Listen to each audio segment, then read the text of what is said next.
drill. You're absolutely right. Bruiser Brody with an impressive win. Here's Chris Kirk. Bruiser Brody. A name synonymous with brutality, fearlessness, and the fierce spirit of the wrestling world. But there's more to his story than what fans saw in the ring.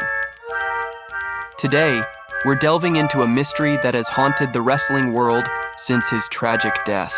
The story of Bruiser Brody's missing possessions.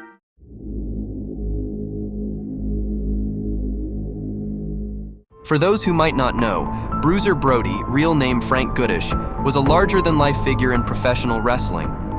Standing 6'8" and weighing in at 300 pounds, Brody was known for his brawling style, his wild persona, and his refusal to back down. He worked across the US and in Japan, where he became a cult hero. Fans called him the king of hardcore wrestling, and his reputation as an unstoppable force only grew. But beyond the ring, Bruiser Brody was also a man who kept his personal and professional lives separate. In fact, his possessions were as guarded and private as the man himself. But that all changed on July 16, 1988.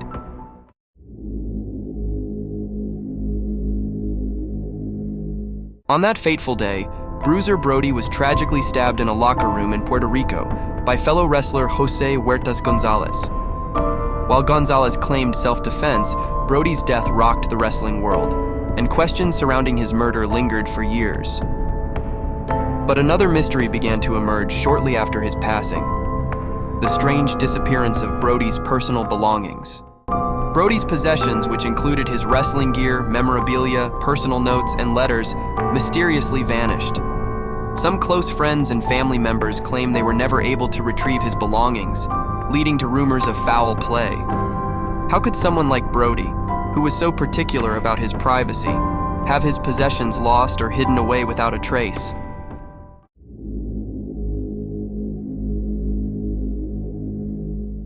There are multiple theories surrounding the fate of Bruiser Brody's belongings. One theory suggests that certain items were taken by those involved in the incident.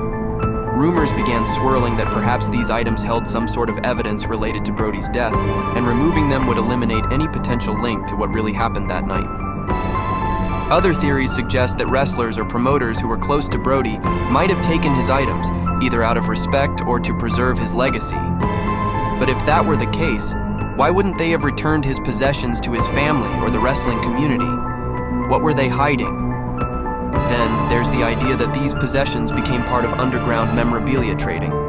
Collectors are always looking for rare wrestling artifacts, and items that belong to Bruiser Brody could fetch a high price in certain circles. But no concrete evidence has surfaced. Fans and friends alike have searched tirelessly to learn the whereabouts of Brody's missing items. Even today, some claim to have leads. Old stories and whispered rumors of items showing up at local wrestling promotions or auctions, only to disappear again.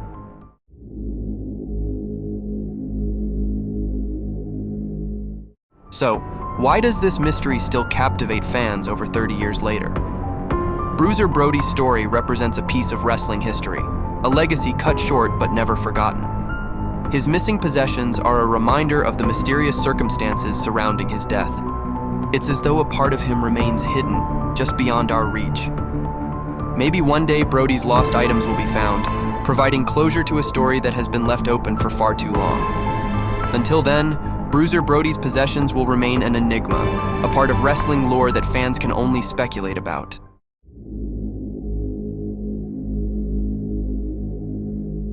What do you think happened to Bruiser Brody's possessions? Do you believe there was foul play involved, or did they vanish into the world of collectors and memorabilia? Let me know your theories in the comments below. And if you enjoyed this dive into one of wrestling's greatest mysteries, don't forget to like, subscribe, and stay tuned for more unsolved stories in the wrestling world.